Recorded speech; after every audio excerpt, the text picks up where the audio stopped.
Yes, my question is for Dr. Zacharias.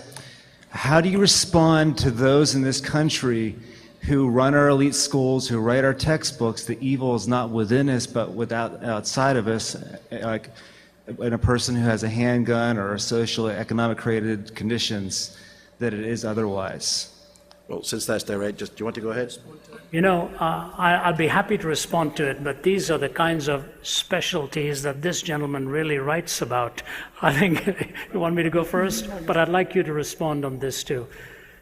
Give the question a bit of a pointed edge here. I think I'm hearing what you're saying, but how do you respond to a culture that is saying the evil is outside of us and not inside us? Yes. It seems my vague or little perspective of the universities, those who write all the textbooks that end up in our elementary education schools do not hold a Judeo-Christian worldview anymore, and that our evil is, like President Obama said, it's in the streets. It's people who are poor because of people oppressing them, not so much something that comes from within a person.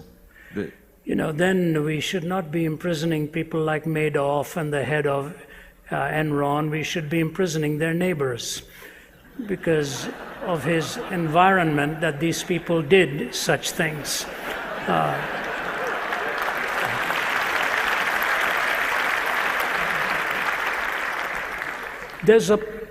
These things have partial truths in them, and I said it in a bit of a flip off the cuff manner, and what they're really trying to say is that we are oftentimes the product of our environment. And I won't name the countries, but my wife and I were visiting there where there's a constant war going on in the border there, and we were pointed to a man who took his 12-year-old son up to the hill every day. Every day. He would take his boy right from the time he was a little boy, take him up to the top of the hill and point to the country across the line there, and he said, your whole goal in life should be to kill as many of those people in that country as you possibly can. That is your purpose in life and why you are here. And you take a little boy by the hand, and day after day you pummel that kind of stuff into him. And then he wraps bombs around himself and blows himself up one day. You can see what they did with a young mind like that they ultimately radicalized and influenced and controlled. And the tragedy is that this is a deadly half-truth, but it is a half-truth all right. It is your environment and your upbringing has an awful lot to do with this. And so you watch the movies in our time. Look at the impact pornography has taken on this culture.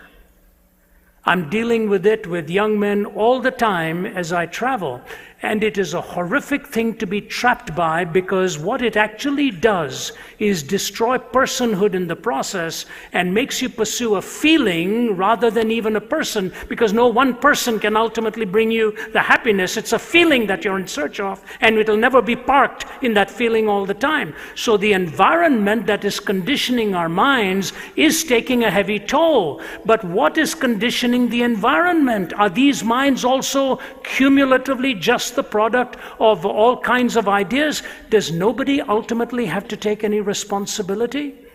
There was a great case in India recently, and in that case the head of a large IT company, one of the largest, which is actually called Satyam, which actually in that language means truth.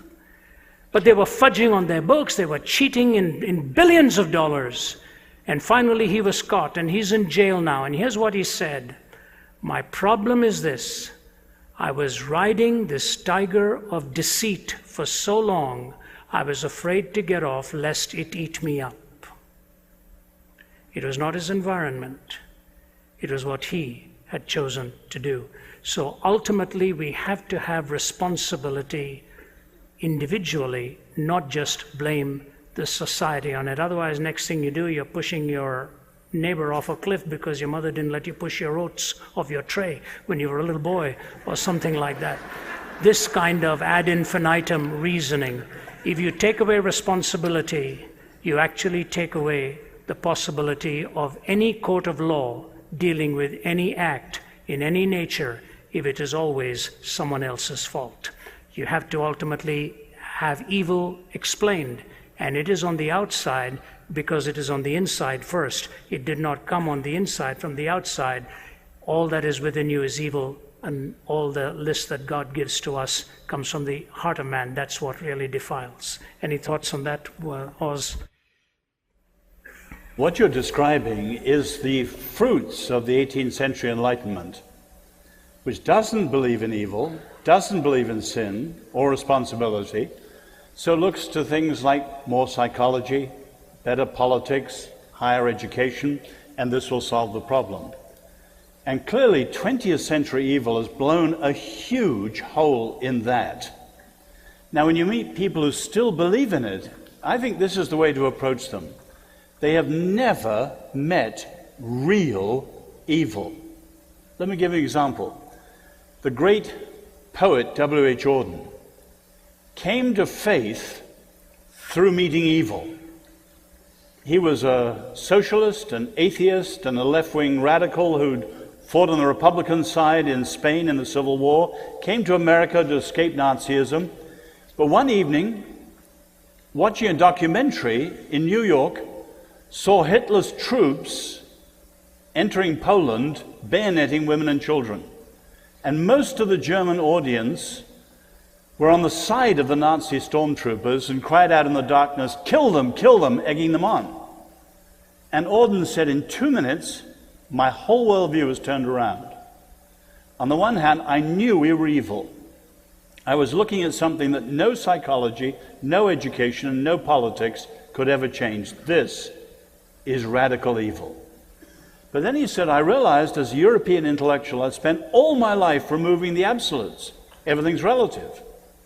But I wanted to say that Hitler was absolutely evil. So he said, I left the cinema a seeker after an unconditional absolute, and I met Christ. In other words, many of these people have a very shallow view of human life, and also very shallow political policies too. And it always runs aground on the rock of reality and real evil.